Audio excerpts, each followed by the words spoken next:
నమస్కారం. తమిళనాడులోని కరూర్లో సెప్టెంబర్ 27, 2025న జరిగిన ఒక అత్యంత విషాదకర సంఘటన గురించి ఈరోజు మనం మాట్లాడుకుందాం. నటుడు రాజకీయవేత్త విజయ్ నేతృత్వంలోని తమిళగ వెట్రి కళగం అంటే టీవీకే పార్టీ నిర్వహించిన ఒక రాజకీయ సభ అది. అక్కడ ఊహించని రీతిలో తొక్కిసలాట జరిగింది.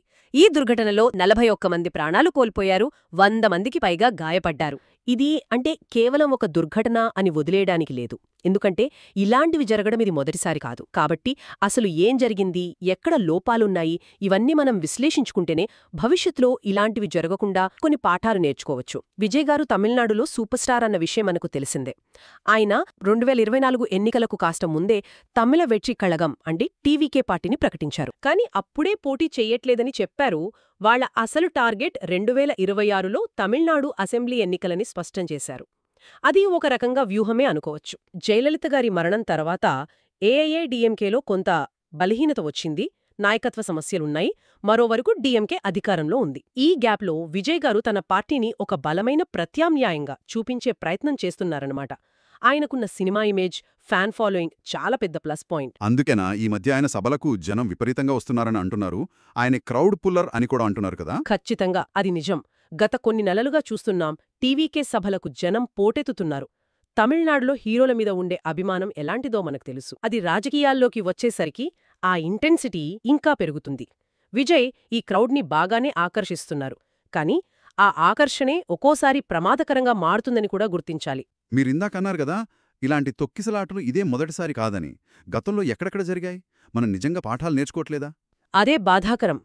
నేర్చుకోవటం లేదనే అనిపిస్తోంది. చూడండి, 2022 డిసెంబర్లో మన దగ్గరే ఆంధ్రప్రదేశ్లో నెల్లూరు జిల్లా కందుకూరులో టీడీపీ ర్యాలీలో ఇలాగే తొక్కిసలాట జరిగి 8 మంది చనిపోయారు. అవును, గుర్తుంది. అలాగే 2025 జూన్లో కూడా బెంగళూరులో ఆర్సీబీ ఐపీఎల్ ట్రోఫీ గెలిచినప్పుడు సంబరాలు చేసుకుంటే అక్కడ కూడా తొక్కిసలాట్లో 11 మంది మరణించినట్లు రికార్డులున్నాయి. అంటే ఈ కరూరు సంఘటన చూస్తుంటే పాత వాటి నుంచి మనం ఏమీ నేర్చుకోలేదని స్పష్టంగా తెలుస్తోంది. ఇది చాలా దురదృష్టకరం. కరూర్లోని వేలుసామిపురం అనే చోట కరూర్ ఈరోడ్ హైవే పక్కన ఏర్పాటు చేశారు ఈ సభని. విజయ్ని చూడటానికి, ఆయన స్పీచ్ వినడానికి వేలల్లో జనం వచ్చారు. వేలల్లో కాదు, లక్షల్లో అని కూడా అంటున్నారు. ఉదయం నుంచే జనం రావడం మొదలైందట. ఇక్కడే అసలు సమస్య మొదలైంది. నాకు తెలిసినంతవరకు నిర్వాహకులు పర్మిషన్ తీసుకున్నది కేవలం 10,000 మందికి మాత్రమే. కానీ అక్కడకు వచ్చిన జనం అంచనాలు చూస్తే 25,000 నుండి ఏకంగా 60,000 వరకు ఉండొచ్చునంటున్నారు. అంత తక్కువ అంచనా ఎలా వేశారో అర్థం కావట్లేదు. పైగా భద్రత కోసం కేవలం 500 మంది పోలీసులనే కేటాయించారు. అంతేకాదు, ఇంకో ముఖ్యమైన విషయం, క్రౌడ్ మేనేజ్మెంట్ అంటే జనాల్ని కంట్రోల్ చేసే బాధ్యత మొత్తం తమదే అని టీవీకే పార్టీ నిర్వాహకులే పోలీసులకు రాసిచ్చారట. ఇది చాలా పెద్ద బాధ్యత వాళ్ళు తీసుకున్నది. ఇంత పెద్ద ప్రమాదం జరగడానికి ముందు ఏవైనా వార్నింగ్ సైన్స్ అంటే హెచ్చరికల్లాంటివి ఏమైనా కనిపించాయా? వాటిని ఎవరూ పట్టించుకోలేదా? స్పష్టమైన హెచ్చరికలు ఉన్నాయి, చాలా క్లియర్గా ఉన్నాయి. కానీ వాటిని పూర్తిగా విస్మరించారు అని చెప్పాలి. మొట్టమొదటిది, ఈ కరూర్ ర్యాలీకి 2 వారాల ముందు సెప్టెంబర్ 13న తిరుచ్చిలో విజయ్ గారు ఒక పెద్ద సభ పెట్టారు. ఆ సభకు అసలు ఊహించనంత జనమొచ్చారు. ఎంత ఎక్కువంటే విజయ్ గారు ఎయిర్పోర్ట్ నుంచి సభాస్థలానికి రావడానికే 5 గంటలు పట్టిందట. 5 గంటలా? అప్పుడే అర్థమైపోవాలి కదా పరిస్థితి. ఖచ్చితంగా. అక్కడే క్రౌడ్ మేనేజ్మెంట్ ఫెయిల్యూర్ క్లియర్గా కనిపించింది. ఎంత ఇబ్బందయ్యిందంటే ఆ తర్వాత టీవీకే పార్టీనే ఒక ప్రకటన ఇచ్చింది, వృద్ధులు, పిల్లలు, గర్భిణీలు మా సభలకి రావద్దు ప్లీజ్ అని. అది చాలా పెద్ద రెడ్ ఫ్లాగ్ కదా. మరి రెండో హెచ్చరికేంటి? రెండోది ఇంకా సీరియస్ వార్నింగ్ సైన్. ఏకంగా కరూర్ ర్యాలీ జరగాల్సిన అదే చోట, అదే హైవే మీద సరిగ్గా 3 రోజుల ముందు అంటే సెప్టెంబర్ 25న ఏఐఏడీఎంకే లీడర్ పళనిస్వామి గారు ఒక ర్యాలీ చేశారు. అదే స్పాట్లోనా? అదే స్పాట్లో. ఆ సభకు కూడా 15,000 మందికే పర్మిషన్ ఉంటే దాదాపు 25,000 మంది వచ్చారని అంచనా. 25,000 మందా పళనిస్వామి గారికి? అవును. ఇప్పుడు ఆలోచించండి, పళనిస్వామికే అంతమంది వస్తే ఆయనకన్నా ఎన్నో రెట్లు ఫ్యాన్బేస్ ఉన్న విజయ్ గారి సభకు ఇంకెంతమంది వస్తారు? ఇది సింపుల్ లాజిక్ కదా. నిజమే. అసలు ఊహించడానికి పెద్ద కష్టమే కాదు. కానీ ఈ అంచనాని నిర్వాహకులు గాని పోలీసులు గాని కనీసం పరిగణనలోకి తీసుకున్నట్టు లేరు. ఇది చాలా పెద్ద వైఫల్యం. అంటే కళ్ల ముందు ప్రమాదం కనిపిస్తున్నా పట్టించుకోలేదన్నమాట. సరే, ఇక ఆ ర్యాలీ రోజు సెప్టెంబర్ 27న ఏం జరిగింది? పరిస్థితి ఎలా చేజారింది? ఆ రోజు శనివారం పొద్దుననుంచే జనం కరూర్కి రావడం మొదలుపెట్టారు. యాక్చువల్గా ర్యాలీ మధ్యాహ్నం 3 గంటలకు మొదలవ్వాలి. పార్టీ సోషల్ మీడియాలో ఏమో విజయ్ మధ్యాహ్నం 1 గంటకొస్తారని ప్రచారం జరిగింది. కానీ పోలీసుల అనుమతి పత్రాలు చూస్తే సభకు అనుమతి మధ్యాహ్నం 3 గంటల నుంచి రాత్రి 10 గంటల వరకే ఉంది. కానీ మధ్యాహ్నం 12 గంటలకే ఆ ఏరియా మొత్తం జనంతో నిండిపోయింది. ముందుగానే వచ్చేశారా అంతా? అవును, నిర్వాహకులు కూడా విజయ్ పాటలు, పాత స్పీచులు వేసి కాస్త వాతావరణాన్ని హోరెత్తించారు. జనం గంటల తరబడి విజయ్ గారి కోసం వెయిట్ చేస్తున్నారు. అంటే చాలామంది ప్రజలు బహుశా ఉదయం 8 లేదా 10 గంటల నుంచి అక్కడున్నారన్నమాట. అవును, గంటల తరబడి నిరీక్షణ. ఊహించుకుంటేనే కష్టంగా ఉంది. దాదాపు 8-10 గంటల నిరీక్షణ. అది కూడా ఆ రోజు విపరీతమైన ఎండ, ఉక్కపోత. అక్కడి పరిస్థితులు కూడా బాగోలేవనంటున్నారు. ఒక ప్రత్యక్ష సాక్షి చెప్పిన మాటలు చదివాను. గాలి ఆడలేదంట, తాగడానికి నీళ్లేవు, తినడానికి తిండి లేదు, అయ్యో, కనీసం కదలడానికి కూడా వీల్లేకుండా గంటల తరబడి నిలబడాల్సొచ్చిందట. చాలామందికి డీహైడ్రేషన్ అయ్యుంటుంది, బాగా అలసిపోయి ఉంటారు. విజయ్ గారు ఎప్పుడొచ్చారు? ఆయన వచ్చేసరికి పరిస్థితి ఎలా ఉంది? ఆయన నామక్కల్లో ఇంకో ర్యాలీ ముగించుకుని కరూర్ చేరేసరికి రాత్రి 7 అయింది. ఆయన కాన్వాయ్ ర్యాలీ స్పాట్కి దగ్గరయ్యే కొద్దీ హైవే మీద కిలోమీటర్ల కొద్దీ ట్రాఫిక్ జామ్ అయిపోయింది. 2 కిలోమీటర్లు అన్నారు. అమ్మో! ఆ జనం మధ్యలో నుంచి స్టేజ్ దగ్గరికి రావడానికే విజయ్ గారికి దాదాపు గంట పట్టింది. అప్పటికే అక్కడున్న జనం సంఖ్య, అంటే చూసిన వాళ్లు, మీడియా వాళ్లు చెప్పేదాన్ని బట్టి కనీసం 20,000 మందికి పైనే ఉన్నారు. 20,000కు పైగానా? అంటే పర్మిషన్కి డబుల్ కన్నా ఎక్కువ. అవును, ఇది ఇంకో పెద్ద వార్నింగ్ బెల్. ఆ స్టేజ్లో అయినా ఆపేయాలి. కానీ ఆపలేదు.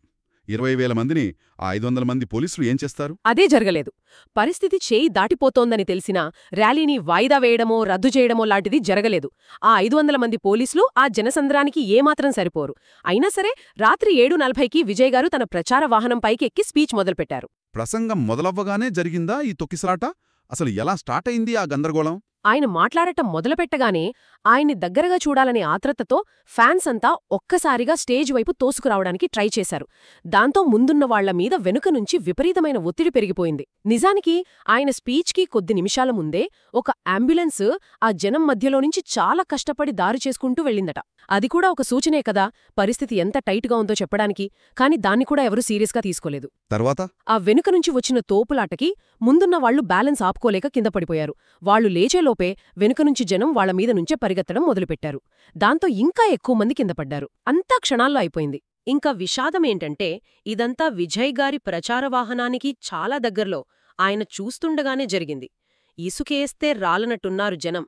కింద పడిపోయిన వాళ్లని తీయడానికి, వాళ్లకి హెల్ప్ చేయడానికి కూడా వీల్లేకుండా పోయింది.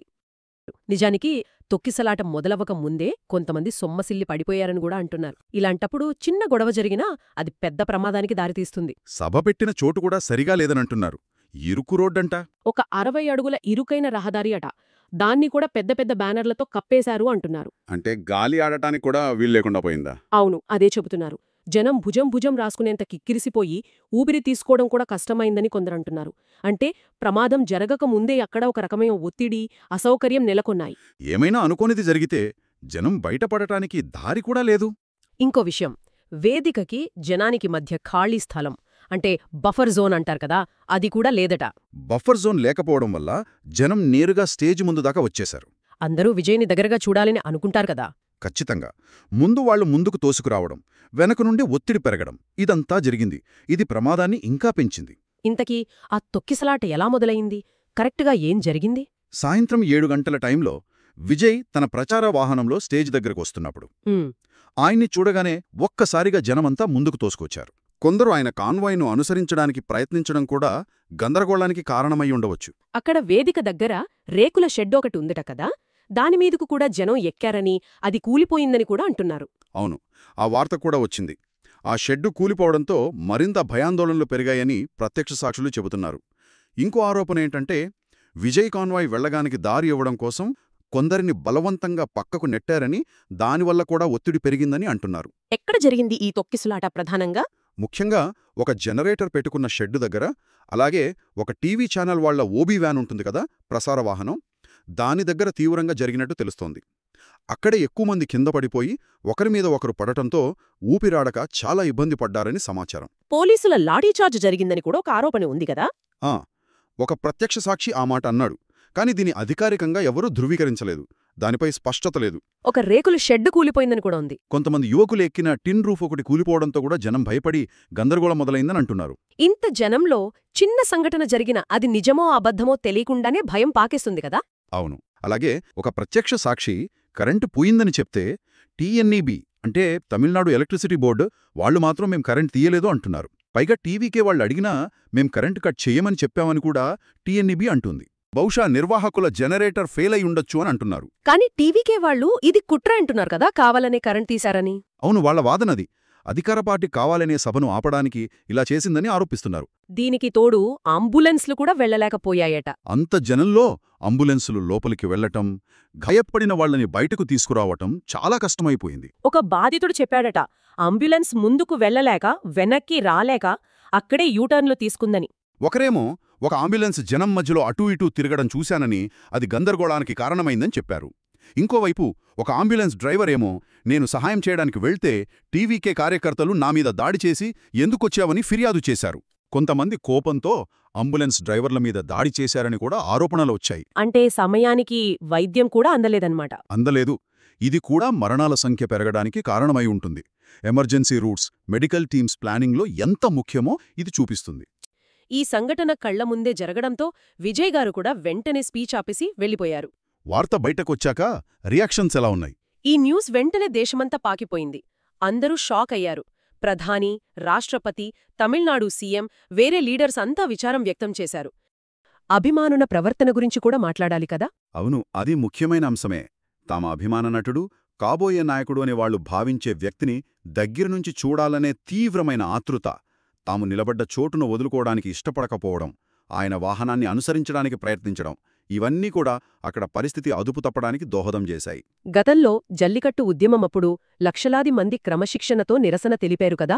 అవును, దానితో పోలిస్తే ఇక్కడ పరిస్థితి భిన్నంగా ఉందని కొందరు విశ్లేషకులంటున్నారు. ఇది అభిమాన సంస్కృతి, రాజకీయ మద్దతుగా మారినప్పుడు ఎలాంటి సవాళ్లు ఎదురవుతాయో చూపిస్తోంది. ప్రాణనష్టం గురించి అధికారిక లెక్కలు ఏమి చెబుతున్నాయి? మృతుల సంఖ్య 41కి చేరుకుందని ప్రభుత్వం ప్రకటించింది. వీరిలో 18 మంది మహిళలు, 13 మంది పురుషులు, 9 మంది పిల్లలు ఉన్నారు. ఆ పిల్లల్లో ఒక చిన్నారి కూడా ఉండటం మరింత విషాదం. చాలా దారుణం. గాయపడినవారు? గాయపడిన వారి సంఖ్య 83 నుంచి 124 వరకు ఉండొచ్చనంచనా. చాలామందికి ఊపిరాడకపోవడం, కింద పడిపోవడం వల్ల ఫ్రాక్చర్లు, ఇతర తీవ్ర గాయాలు అయ్యాయి. ఆస్పత్రుల్లో చికిత్స పొందారు. మరణించిన వారిలో ఎక్కువ మంది యువకులేనని అంటున్నారు. అవును, అది ఇంకా బాధాకరం. ఎక్కువ మంది 20-30 ఏళ్ల మధ్య వయసువారే. కొన్ని కుటుంబాలు పూర్తిగా చిన్నాభిన్నమయ్యాయి.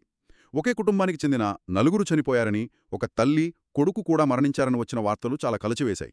వర్ణించడానికి మాటలు చాలవు, నిజంగా. అవును. 9 నెలల గర్భిణి అయిన భార్యను ఇంట్లో వదిలేసి కేవలం విజయ్ గారిని చూట్టానికి వచ్చి చనిపోయిన ఒక వ్యక్తి గురించి చెప్పారు. అలాగే 2 ఏళ్ల కొడుకుని అంత జనంలోకి తీసుకొచ్చి ఆ తొక్కిసలాటలో ఆ బిడ్డను పోగొట్టుకున్న ఫ్యామిలీ గురించి ప్రస్తావించారు. ఇది వింటుంటేనే గుండె తరుక్కుపోతుంది. అంటే అభిమానం హద్దులు దాటితే ఎంత ప్రమాదమో చెప్తున్నారన్నమాట. ఆ మైండ్ సెట్ని క్వశ్చన్ చేస్తున్నారు. ఖచ్చితంగా. అసలు ప్రాణాలు పణంగా పెట్టి చూపించే ఈ అభిమానం ఎవరికోసం? ఏం లాభం? మనకంటూ ఫ్యామిలీస్, బాధ్యతలు ఉన్నప్పుడు వాటన్నింటినీ వదిలేసి ఒక వ్యక్తి కోసం ఇలా ప్రాణాలివ్వడం ఎంతవరకు కరెక్ట్ అనే ప్రశ్నను లేవనెత్తాయి. మరుసటి రోజు అక్కడ పరిస్థితి ఎలా ఉందో ఫోటోలు చూశాను. అంత చెప్పులు, చిరిగిన బ్యానర్లు. అవును, ఆ దృశ్యాలు చాలా భయానకంగా ఉన్నాయి. చెల్లాచెదురుగా పొడియున్న వందలాది చెప్పులు, చిరిగిపోయిన బ్యానర్లు, విరిగిన కర్రలు, చెత్తా చెదారం, అదంతా ఒక భీభత్స వాతావరణం. సహాయక చర్యలు ఎలా సాగాయి? అత్యవసర సేవలందించడంలో కూడా మొదట చాలా గందరగోళం ఏర్పడింది. ఆ కిక్కిరిసిన జనంలో ఇరుకు రోడ్డుపై అంబులెన్స్లు క్షతగాత్రుల దగ్గరకు వెళ్లడానికే చాలా కష్టపడ్డాయి. అయ్యో. చివరికి కొంతమంది వాలంటీర్లు మానవహారాలుగా ఏర్పడి అంబులెన్స్లకు దారి కల్పించాల్సి వచ్చింది. సరే, సంఘటన జరిగిన వెంటనే ప్రభుత్వం అధికారులు ఎలా స్పందించారు? అధికార యంత్రాంగం వెంటనే కదిలింది. అత్యవసర సేవలను మోహరించారు. పక్క జిల్లాలైన సేలం, తిరుచిల నుంచి దాదాపు 44 మంది వైద్యులను ప్రత్యేకంగా కరూరుకు పంపించారు. బాధితుల సమాచారం కోసం హెల్ప్ లైన్ నంబర్లను కూడా ఏర్పాటు చేశారు. తమిళనాడు ప్రభుత్వం వెంటనే యాక్షన్ తీసుకుంది. ఏం చేశారు? చనిపోయిన వాళ్ల కుటుంబాలకు సీఎం రిలీఫ్ ఫండ్ నుంచి ఒక్కొక్కరికి 10 లక్షల నష్టపరిహారం ప్రకటించారు. అలాగే ఈ ఘటన మీద విచారణకు retired high court judge justice Aruna జగదీశన్తో ఒక కమిషన్ వేశారు. అంతేకాదు, నిర్లక్ష్యం కింద పోలీసులు టీవీకే పార్టీ జనరల్ సెక్రటరీతో పాటు ఇంకో 4 మీద కేసు పెట్టారు. సీఎం స్టాలిన్ గారు స్వయంగా కరూర్ వెళ్లి హాస్పిటల్లో ఉన్నవాళ్లని, చనిపోయిన వాళ్ల కుటుంబాల్ని పరామర్శించారు. మరి టీవీకే పార్టీ వైపు నుంచి స్పందన, వాళ్ళు బాధ్యత తీసుకున్నారా? అవును, టీవీకే పార్టీ కూడా వెంటనే స్పందించింది. చనిపోయిన కుటుంబాలకు వాళ్ల పార్టీ తరపున 20 లక్షలు, గాయపడిన వారికి 2 లక్షలు ఆర్థిక సహాయం ప్రకటించారు. విజయ్ గారు కూడా ఎక్స్లో అంటే ట్విట్టర్లో చాలా బాధపడుతూ బాధితుల కుటుంబాలకు అండగా ఉంటామని పోస్ట్ చేశారు. ఇంత ఘోరం జరిగింది, అసలు కారణమేంటి, ఎందుకిలా అయింది? ఒకటి, ప్లానింగ్ పూర్తిగా ఫెయిల్ అవడం, అంటే పేలవైన ప్రణాళిక. 2, అంతమంది జనాల్ని కంట్రోల్ చేయలేకపోవడం, క్రౌడ్ మిస్మేనేజ్మెంట్. అంటే నిర్వాహకులదే తప్ప చాలా వరకు ఆరోపణలు అటువైపే ఉన్నాయి. పర్మిషన్ కన్నా ఎక్కువ మంది వస్తారని తెలిసినా ఏర్పాట్లు చేయలేదు. పోలీసులు హెచ్చరించినా పట్టించుకోలేదు. కనీసం తాగడానికి నీళ్లు కూడా పెట్టలేదంటే. అవును, నీళ్లు, గాలి, ఎమర్జెన్సీ దారులు ఇలాంటి కనీస ఏర్పాట్లు చేయడంలో ఫెయిల్ అయ్యారని అంటున్నారు. దానికి తోడు విజయ్ రాకను కావాలనే లేట్ చేశారని కూడా ఆరోపణ ఉంది. కావాలనే లేట్ చేశారా? ఎందుకు? జనం ఎక్కువసేపుంటే బలం ఎక్కువగా కనిపిస్తుందని అనుకున్నారేమో. కానీ అది జనంలో అసహనాన్ని, ఒత్తిడిని పెంచింది అని విమర్శకులు అంటున్నారు. ఎఫ్ఐఆర్లో కూడా ఇదే రాశారట కదా, టీవీకే లీడర్ల మీద. అవును, ఎఫ్ఐఆర్లో టీవీకే ముఖ్య నాయకులైన బుసి ఆనంద్, నిర్మల్ కుమార్, మతియాళగన్ల పేర్లు ఉన్నాయి. ఏమని రాశారు? తమ రాజకీయ బలం చూపించుకోవడానికే కావాలని లేట్ చేశారని, సేఫ్టీ రూల్స్ అన్ని గాలికి వదిలేశారని ఎఫ్ఐఆర్లో పేర్కొన్నట్లు ది హిందూ రిపోర్ట్ చేసింది. ఇద్దరిని అరెస్ట్ కూడా చేశారు కదా. అవును, కరూర్ జిల్లా కార్యదర్శి మతియాళగన్, టౌన్ సెక్రటరీ పౌన్ రాజులను అరెస్ట్ చేశారు. మధ్యలో విచారణ అధికారిని మార్చడం కూడా కొంచెం చర్చకు దారితీసింది. మరి విజయ్ గురించి ఏమంటున్నారు? 6 గంటలు లేటుగా రావడం ఒకటి, తొక్కిసలాట జరుగుతుంటే ఆయన తన వాహనం మీద నుండి నీళ్ల బాటిల్స్ విసరడం తప్ప పరిస్థితిని కంట్రోల్ చేయడానికి, జనాల్ని శాంతింపజేయడానికి వెంటనే ఏమీ చేయలేదని విమర్శించారు. సంఘటన తర్వాత వెంటనే వెళ్లిపోయారట కూడా. అవును, మీడియాతో కూడా మాట్లాడలేదు. సంఘటన జరిగిన కొద్దిసేపటికే ఆయన అక్కడి నుంచి వెళ్లిపోవడం, తిరుచి విమానాశ్రయం నుంచి ప్రత్యేక విమానంలో చెన్నైకి వెళ్లడంపై చాలా విమర్శలొచ్చాయి. ఆ సమయంలో అక్కడే ఉండి సహాయక చర్యలను పర్యవేక్షించాల్సింది పోయి వెళ్లిపోవడం సరికాదని పలువురు అభిప్రాయపడ్డారు. దీన్ని కొందరు సెలబ్రిటీ రాజకీయాల బాధ్యతారాహిత్యమని కూడా అన్నారు. అంటే అభిమానుల భద్రత కన్నా బలప్రదర్శనకే ఎక్కువ ప్రాధాన్యత ఇచ్చారా అనే ప్రశ్న వస్తోంది. నాయకుడిగా ఆ బాధ్యత తీసుకోవడంలో ఫెయిల్ అయ్యారని అంటున్నారు. కానీ టీవీకే వాళ్లు అసలు ఇదంతా కుట్ర అంటున్నారు కదా. అవును, వాళ్ల వాదన మొదట్నుంచి అదే. అధికార పార్టీయే కావాలని కరెంట్ తీసిందని, రాళ్లు రువ్వారని, పోలీసులు లాఠీచార్జి చేశారని ఆరోపిస్తున్నారు. చనిపోయిన వాళ్ల సంఖ్య మీద కూడా వాళ్లు అనుమానాలు చెప్తున్నారట. చనిపోయిన వాళ్ల లిస్టులో ఉన్న కొందరు అసలు ఆ రోజు ర్యాలీకి రాలేదని, పాత కేసులను కూడా ఇందులో కలిపారని వాళ్లు ఆరోపిస్తున్నారు. ఇంత త్వరగా పోస్ట్మార్టం ఎలా చేశారని కూడా అడుగుతున్నారట. దాని వెనుక ఏదో కుట్ర ఉందని వాళ్లు అనుమానిస్తున్నారు. ఈ గొడవలో ఒక టీవీకే కార్యకర్త ఆత్మహత్య చేసుకున్నాడని కూడా వార్తలొచ్చాయి. డీఎంకే ప్రభుత్వం, పోలీసులు, మంత్రి సెంథిల్ బాలాజీ కారణమని ఆరోపిస్తూ ఒక కార్యకర్త సూసైడ్ చేసుకున్నట్లు తెలిసింది. అందుకే వాళ్లు సీబీఐ ఎంక్వైరీ అడుగుతున్నారు. అవును, ఈ కేసుని రాష్ట్ర పోలీసుల నుండి సీబీఐకి లేదా ఏదైనా స్వతంత్ర సంస్థకు ఇవ్వాలని గట్టిగా డిమాండ్ చేస్తున్నారు. ప్రతిపక్షాలు కూడా ఇదే అంటున్నాయా? ఏఐఏడీఎంకే, బీజేపీ దాదాపుగా. వాళ్లు కూడా డీఎంకే ప్రభుత్వం, పోలీసుల వైఫల్యం వల్ల ఇది జరిగిందని, నిష్పక్షపాత విచారణ జరగదని అంటున్నారు. వాళ్లు కూడా సీబీఐ విచారణ కోరుతున్నారు. చూస్తుంటే ఒకరి మీద ఒకరు ఆరోపణలు చేసుకోవడమే కనిపిస్తోంది. అదే జరుగుతోంది. ఒకవైపు నిర్వాహకుల తప్పులు స్పష్టంగా కనిపిస్తున్నా, మరోవైపు కుట్ర కోణం, రాజకీయ ఆరోపణలు బలంగా ఉన్నాయి. మరి నిజమెలా తెలుస్తుంది? అందుకే తమిళనాడు ప్రభుత్వం retired high court judge justice Aruna జగదీశన్తో ఒక విచారణ కమిషన్ వేసింది. ఆ కమిషన్ రిపోర్ట్ వస్తే గాని అసలు విషయం బయటకు రాదు. అవును, ఆ రిపోర్ట్ వచ్చే వరకు ఏ ఒక్కరి వాదనకు పూర్తిగా మొగ్గు చూపలేం. అన్ని కోణాలను చూడాలి. విచారణ తర్వాత కఠినమైన భద్రతా రూల్స్ తెస్తామని సీఎం స్టాలిన్ హామీ ఇచ్చారు. అది కొంత మంచి విషయం. ఈ సంఘటనను కేవలం ఒక యాక్సిడెంట్గా చూడలేం కదా. దీని వెనుక సామాజిక, రాజకీయ అంశాలు కూడా ఉన్నాయని అనిపిస్తోంది. ముఖ్యంగా ఈ సినిమా వాళ్లు రాజకీయాల్లోకి రావడం. నిజమే, దక్షిణ భారతదేశంలో ఇది కొత్తేమీ కాదు. ఎంజీఆర్, జయలలిత, వాళ్ల తర్వాత రజనీకాంత్, చిరంజీవి, పవన్ కళ్యాణ్ ఇలా చాలామంది ఉన్నారు. ది న్యూస్ మినిట్లో ఒక ఆర్టికల్లో రాజకీయాలతో కూడిన హీరో ఆరాధన అని రాశారు. అవును, hero worship sprinkled with politics అన్నారు. ఇక్కడ అభిమానమే రాజకీయ మద్దతుగా మారుతోంది. కానీ ఇందులో రిస్క్ కూడా ఉంది కదా. కేవలం అభిమానముంటే సరిపోతుందా? సరిపోదు. తిరుమురుగన్ గాంధీ లాంటి వాళ్లు ఇదే చెప్తున్నారు. సరైన రాజకీయ శిక్షణ, సిద్ధాంత బలం, ఆర్గనైజేషన్ లేనప్పుడు కేవలం వ్యక్తి పూజ మీద ఆధారపడితే ఇలాంటి ప్రమాదాలు జరిగే అవకాశముందని హెచ్చరిస్తున్నారు. ఇంతకుముందు కూడా ఇలాంటి హెచ్చరికలు వచ్చాయా? వచ్చాయి. గతంలో టీవీకే మధురైలో సభ పెట్టినప్పుడు పూవులగిన్ నన్బర్గళ్ అనే సంస్థ ఒక స్టడీ చేసింది. ఏం తేలిందందులో? ఆ రోజు అక్కడ టెంపరేచర్ చాలా ఎక్కువగా ఉందని, అంత వేడిలో అంతమంది జనాన్ని ఒకే చోట ఉంచడం ఆరోగ్యానికి మంచిది కాదని, హీట్ స్ట్రోక్ లాంటి ప్రమాదాలు ఉంటాయని హెచ్చరించింది. అయినా పట్టించుకోలేదా? పట్టించుకున్నట్లు లేదు. బహుశా జన సమీకరణకే ఎక్కువ ఇంపార్టెన్స్ ఇచ్చి సేఫ్టీని లైట్ తీసుకున్నారేమో అనిపిస్తుంది. ఇది ఖచ్చితంగా నిర్వాహకులు, నాయకులు, అధికారులు అందరి బాధ్యతను ప్రశ్నిస్తోంది. అవును, ది ఇండియన్ ఎక్స్‌ప్రెస్ ఎడిటోరియల్లో ఒక మాట అన్నారు, చాలా కరెక్ట్గా అనిపించింది. ఏమని? ఒక రాజకీయ నాయకుడు తన సభకు వచ్చిన జనాల్ని కేవలం తన బలం చూపించుకునే లెక్కగా చూడకూడదు అని. నిజమే. వాళ్ల భద్రత, వాళ్ల మంచి చెడు కూడా చూడాల్సిన బాధ్యత నాయకుడిపై ఉంటుంది. ఖచ్చితంగా. ఈ సంఘటన మనకు నేర్పుతున్న అతిపెద్ద పాఠం ఇదే. ఇలాంటి పెద్ద సభలు, ర్యాలీలు పెట్టేటప్పుడు కొన్ని స్టాండర్డ్ ఆపరేటింగ్ ప్రొసీజర్స్ అంటే SOPs ఉండాలి. అంటే ఎంతమంది వస్తారు, వాళ్లని ఎలా కంట్రోల్ చేయాలి, ఎంట్రీ ఎగ్జిట్లో ఎక్కడుండాలి, ఎమర్జెన్సీ వస్తే ఏం చేయాలి, మెడికల్ హెల్ప్ ఎలా ఉండాలి, ఇవన్నీ ముందే పక్కగా ప్లాన్ చేసుకోవాలి. రాజకీయాలకు అతీతంగా ఆలోచించాలి. అవును.